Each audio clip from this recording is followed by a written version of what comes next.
Hey Meara, I'm sorry it's taking me so long to make you another video. I'm making you one now because I have a few minutes alone and I'm gonna get in as much as I can. I loved your earrings in your last video blog, like the long ones that were kind of red. The thing with the pull-out jokes is a sexual reference, as in the birth control method of removing the penis prior to ejaculation.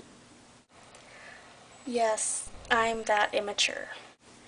So, I definitely am gonna start watching Lost from the first episode. I don't know when because I am kind of in the middle of a lot of shows right now. And I will link to that band that sings about Lost in the description. My camera keeps telling me that there's no more room on the memory card, so I have to keep going back and like deleting stuff off my camera. And the last time I deleted stuff off my camera was like 2 or 3 years ago. So I'm finding a lot of pictures and stuff, and it's really kind of depressing.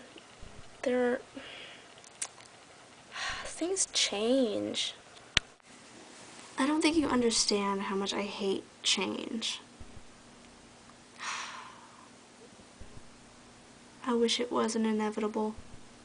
I want to go back to the part where I had everything together. Like, there was this time in my life where everything was so good, and I didn't appreciate it, and I didn't even realize, it's like it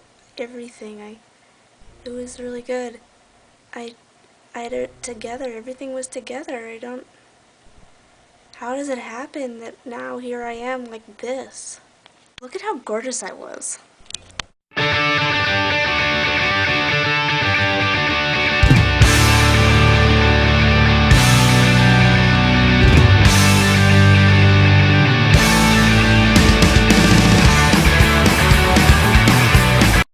What happened? Nothing to say!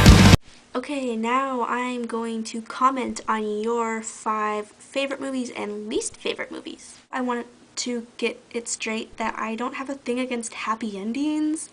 I just don't like unrealistic happy endings. Serendipity. Haven't watched it yet, but I know you really like it, and I'm not like a huge John Cusack fan. He kind of bugs me. I don't know why. It's just every movie that I watch them in, he's just kind of annoying. But I mean, I don't like dislike him. It's just kind of an annoyance. Evening sounds like something I would like. I will probably most definitely read the book as well. I love Amelie. It is such a good movie. I've never seen The Lake House. You know that I kind of don't like Sandra Bullock, but I mean, she's not like terrible. It's just kind of like the John Cusack thing, just kind of annoying, Little Miss Sunshine is definitely very good, and I also love shows and books about dysfunctional families and people, and I think they're great. I think it's funny that you hate Knocked Up so much because just a couple weeks ago, Kelly was going off on a rant about how she hated Knocked Up, so I think that's really funny because you went on kind of the same rant she went on.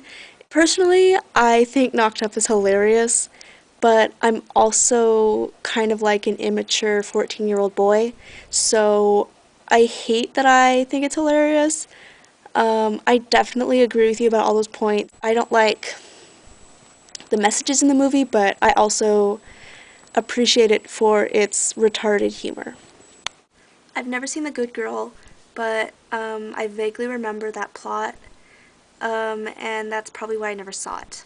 Drag Me to Hell is another one that I've never seen, but also for the same reasons. I don't like retarded, scary movies. Sorry, I just can't get comfortable, and then everywhere I go, like, just...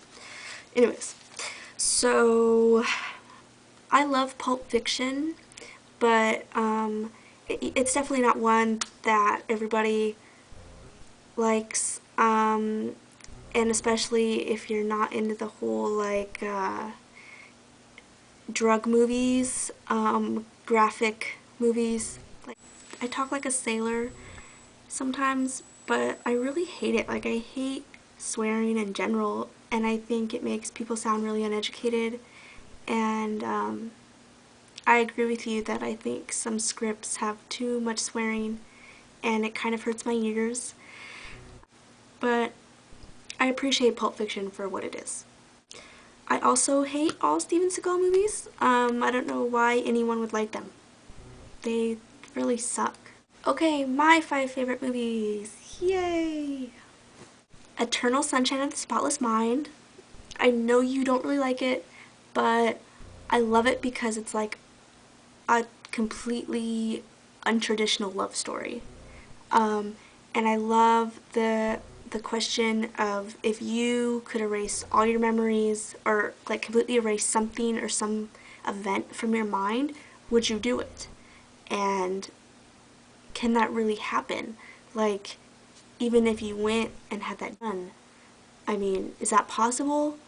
Can you really forget? I think it just brings up so much to think about, and it was just such a well done movie, and every time I watch it I find something new about it, so I really like that aspect. Another one is Amelie. It's definitely in my top 5, and you know why. It's amazing. Another one is Requiem for a Dream. I've also read the book, and it's another one of those where it's like the book is equally as good as the movie. They did a really good job with the movie, making it basically exactly like the book.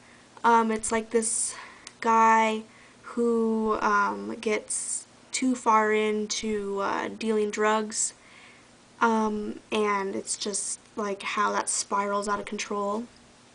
And then there's also like a side story with his mother, and she gets kind of like addicted to diet pills.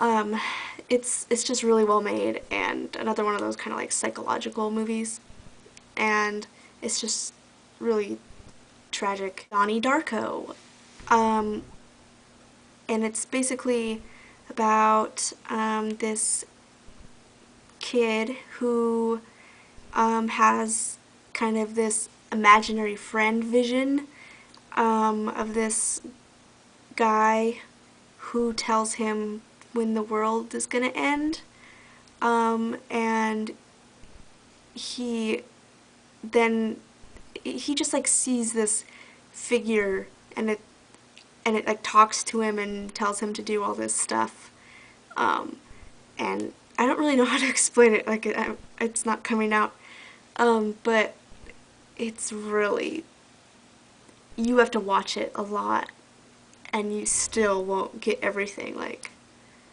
it's so good. 7 Pounds, um, with Will Smith, and it's like I came really close to crying, and that doesn't happen except for in Grey's Anatomy. But 7 Pounds is this man. He's trying to save all these people's lives and do good things for them, because he killed people in a car accident.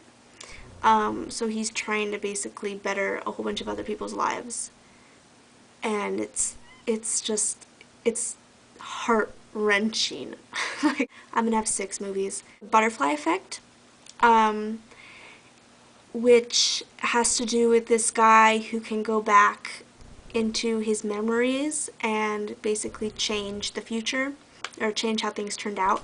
So he does that by like reading his journals, and then he like goes back in time and can change stuff, and it's just kind of like it addresses the idea of kind of like fate and how things will change and if they will really change, and if you go back and you could change things, you end up kind of ruining everything, and it all kind of turns out the same mess, just a little bit different, you know?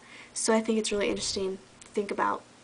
I'd also like to add 2 honorable mentions. One is Bring It On with Kirsten Dunst, that really good cheerleading movie, which is really funny. Um, and, and Mean Girls with Lindsay Lohan. Really good movies.